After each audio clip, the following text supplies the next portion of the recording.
Patch 9.0 might not be flashy, no new content, just balance changes, but that's exactly what Space Marine 2 needs right now. If Saber nails this patch, it could completely shake up the meta and revive some of the underused classes and weapons. Here's my wish list of the biggest fixes I'd love to see in patch 9.0, from assault buffs to weapon reworks to toning down those minigun terminators. Now, of course, the first thing that has to get fixed is the siege mode disconnect problem. No question about that, and I'm sure Saber will fix it, but just had to throw that in there. Assault buffs. Let's start with Assault, probably the class that needs the most help. The problem, he has terrible range damage, and his strongest melee attacks all require charge up time, which in solo absolute or hard siege means standing still and getting wrecked. Meanwhile, tactical can just delete things from range while staying mobile, and that's just not very well balanced. So even though the tactical class also has no way to heal just like assault, his range damage is so high that as long as he can keep on shooting, he can tank through a lot of things because the massive damage you deal out is more than enough to keep your contested health topped off. Here's how I'd fix it. I'd give Assault one more armor bar and also let him restore armor on every time he uses his jetpack. And then I'd also reduce charge up time for heavy melee attacks by 30% as an inherent class perk. If that's too strong, tweak it, but right now Assault's risk reward ratio just doesn't work. Alternatively, and this way is even simpler, just buff his underwhelming perks. So those would be like Wing Fury, which is dash/sprint attacks do 100% bonus damage. I'd buff that to 200%, and none of the dash and sprint attacks in the game happen very fast anyway, so even if it was 200% damage, you couldn't really like abuse it or spam it, so I definitely think that one would be a good one. And then for the auxiliary arsenal perk, I would increase the range bonus damage to 35% from 20%, and the reason why is just like in high difficulties, Assault really struggles with range damage, and even with 35%, he would still not be overpowered. And then for Smiting Angel, which is ground pound damage up by 10%, I would increase to 30% because literally nobody picks this talent because it's so bad. It needs a buff really bad. And then for Ample Ammunition, which is after any jetpack use, you gain 50% range damage for 10 seconds. I would up this to 20 seconds because in high difficulty, you're dodging around so much that you don't always get to shoot your gun in time to actually use the damage buff. So having that extra 10 seconds would really benefit that perk. And then for the last one, Active Attrition, which is the one where enemies hit by melee attacks take 10% bonus damage for 3 seconds. I've tested it with a fast melee weapon, and this perk doesn't seem to stack with itself. So I think in that case, since it doesn't stack, it should just be upped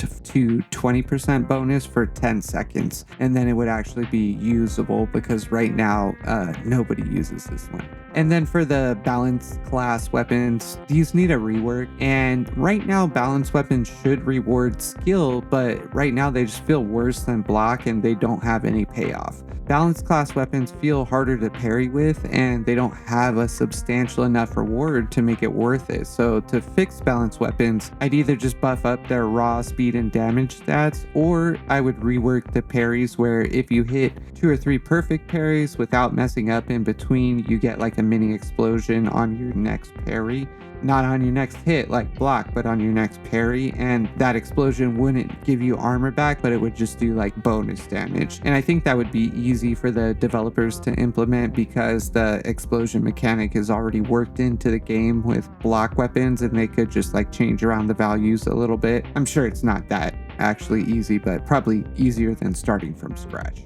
And then next, for the Vanguard class, Vanguard needs a slight buff to bring him up to the same tier as Bulwark, Tactical, and Heavy. I know he sees a lot of play in hard siege mode right now, but it's actually because he's just kind of there as a heal bot, and he has a hard time clearing waves compared to the S tier classes. Ideally, we want all classes to be S tier, so I think the easiest way to get Vanguard up there would just be to give him a 15% inherent melee damage damage bonus, regardless of any perks, just like that basic starting perk that you get even at level 1. Just have that add 15% bonus melee damage. And the reason why I think that would put Vanguard in a good place is because we don't want to fix his ammo problems, because his class identity is melee centric, but it just takes too long to kill anything in melee with him. So most Vanguards end up just like shooting their gun until they run out of ammo, which is kind of lame. So just having a little bit of a melee buff for Vanguard would put him in a really good spot, I think. And then next for Sniper. Sniper's really close to being S tier. He just needs a little bit of a nudge to get him over the line. Here's what I would change for Sniper. One of the biggest problems with Sniper is that Purification, the perk that lets you heal upon cloaking, is too good not to take. So Efficient Readiness and Renewal need a buff to be on par and actually give us a meaningful decision that we have to make in that perk column. So what I would do to kind of fix this is for Efficient Readiness, and what it does right now is when you camo cloak, it increases movement speed by 20%, and manually activating camo cloak automatically reloads ranged weapons. I would also make that perk restore all armor upon camo cloaking. And then for the other perk in that column, which is Renewal, what it does right now is headshot kill restores camo cloak's charge by 5%. I would also make that perk give 10 seconds of knockback resist upon headshot kills. And the reason why I would do that one is because Sniper suffers from having almost no knockback resist perks, and for Sniper he's so squishy that if you make one mistake you can sometimes just get comboed to death, which feels kind of bad. So if he had a way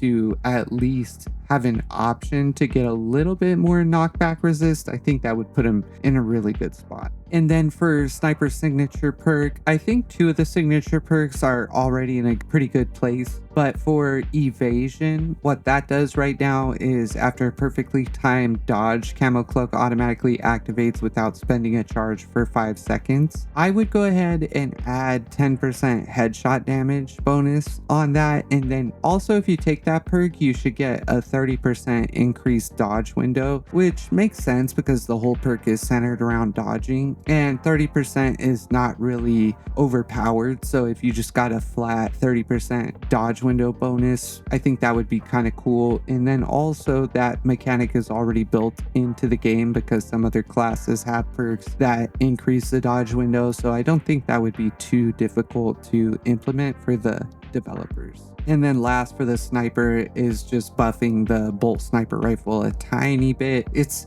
in a pretty decent spot, but the scope zooms so much that it's kind of difficult to use at times, and I don't feel that the damage bonus that the sniper bolt has makes it really worth the difficulty of its use. So I would say either bump all of its versions up by 1 damage. So for instance, the Relic Ophelian Liberation version is at 14 right now, and just bump it to 15. Or if they don't want to do that, I would say let the scope have 1 more zoom setting that's actually a little bit less zoomed than the 2 options that are there right now, and I think it would just make it a lot easier to use. And then for the enemies, the minigun terminators, I'd like to see them get tuned down a little bit. Right now they're super oppressive, and usually if you die in a chaos mission, it's because 1 or 2 of those bad boys were on the screen. So both the rocket attack and the minigun attack need to be tuned down by about like 15 to 20%. And then the only other enemy that's really problematic is the biovores, and I think the easiest way to fix them would be to let them take half damage when they're in their artillery stance, or to let them get knocked out of their artillery stance by grenades. They're just too annoying to be invincible for huge chunks of time. And then for the melee weapons, I think the Relic Block Power Sword needs a little bit of a buff, either make the speed 7 or 7 plus instead of 6, or make the damage 12 instead of 10. And the Relic Block Power Fist also needs a little bit of a buff. I think the damage should be 14 or the speed should be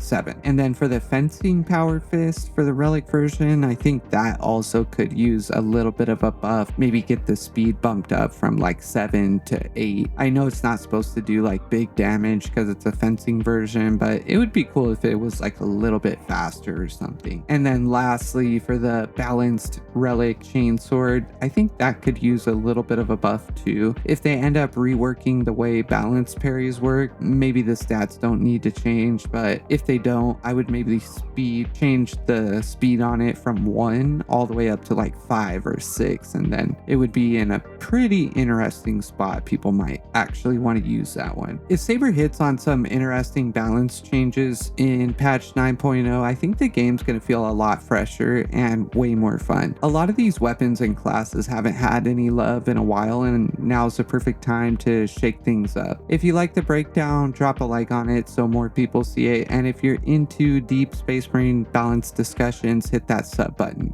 I've got more on the way, and see you next time.